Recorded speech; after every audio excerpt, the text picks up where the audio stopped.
meningkatkan keekonomian daerah dan kesejahteraan masyarakat berbasis pertanian, pemberdayaan UKM dan jasa pariwisata serta usaha pendukungnya. Nah, kami menganggap usaha pendukungnya ini salah satunya adalah lingkungan yang harus kami garap. Ini juga sesuai dengan RPJMD yang sudah terbentuk dalam Pergub NEK. Lengkap sekali Pak, ini ada 5 poin terkait khusus mengenai lingkungan hidup, program peningkatan kualitas dan akses informasi sumber daya alam dan lingkungan hidup, program perlindungan dan konservasi sumber daya alam, kemudian yang ketiga dan seterusnya. Ini banyak sekali yang terkait langsung dengan lingkungan hidup. Bahkan khusus untuk program pengelolaan ruang terbuka hijau kami sudah punya perdanya, program pengembangan kinerja pengelolaan persampahan juga begitu, program pengendalian bahan cemaran dan kerusakan lingkungan kami sudah punya. Berikutnya ini rencana pemindahan TPA kemarin di 2015 dan sekarang sudah pindah NEK, proses penanganan sampah di TPA Company. Ini yang sudah ada sekarang dan dari fasilitas ini sampah itu sudah diproses sesuai dengan tujuan akhir dari pembuangan sampah itu sendiri. Sampah datang pertama itu kemudian dicatat, setelah itu dibuang, setelah dibuang kemudian yang keempat ini sudah terakhir, sudah tidak mungkin dikelola lagi. Kemudian pemadatan sampah menggunakan bulldozer, setelah itu kemudian ditutup tanah. Ini sudah menggunakan landfill istilahnya ya. Ini sudah kita pasang dulu karetnya ini.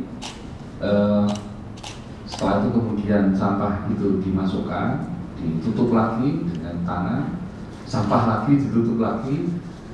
Nah, airnya tidak mungkin kemana-mana karena karet yang dipasang lebih dulu itu sudah menjamin itu tidak bocor kemana-mana.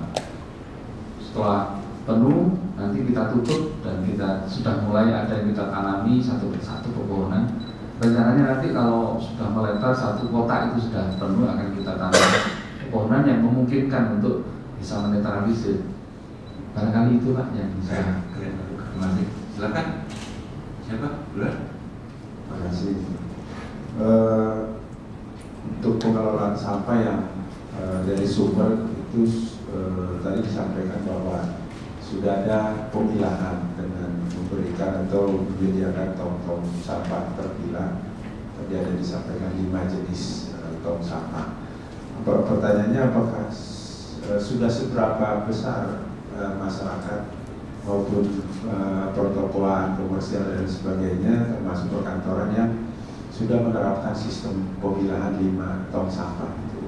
Artinya kalau dipresentasikan kira-kira sudah berapa persen. Dan setelah pemilahan dari sumber, apakah proses pengumpulan dan pengangkutan sampai ke TPA ini juga sudah dilakukan secara terpilah. Kemudian di TPS 3R atau di TPSD berapa persen kira-kira sampah dari seluruh sumber yang diolah atau dikelola di TPSD?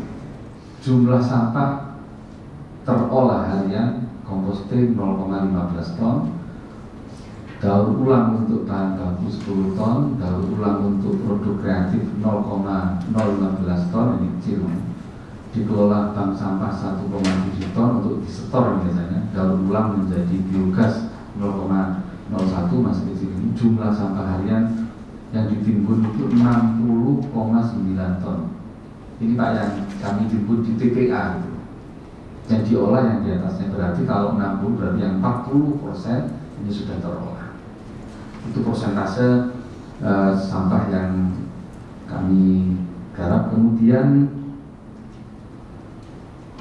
tong sampah yang sudah kita siapkan itu semua kantor sudah kita siapkan, apalagi sekolah Pak.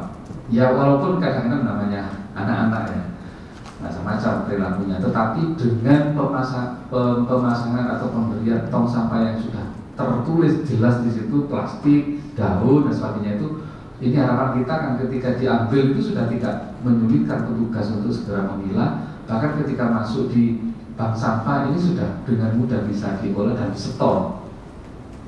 Ini upaya untuk memperkecil jumlah yang disetorkan supaya tidak semrawut. Yang kedua, memperringan pekerjaan juga dan mempercepat proses.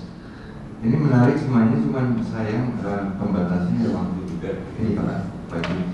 Kita tepuk tangan ya buat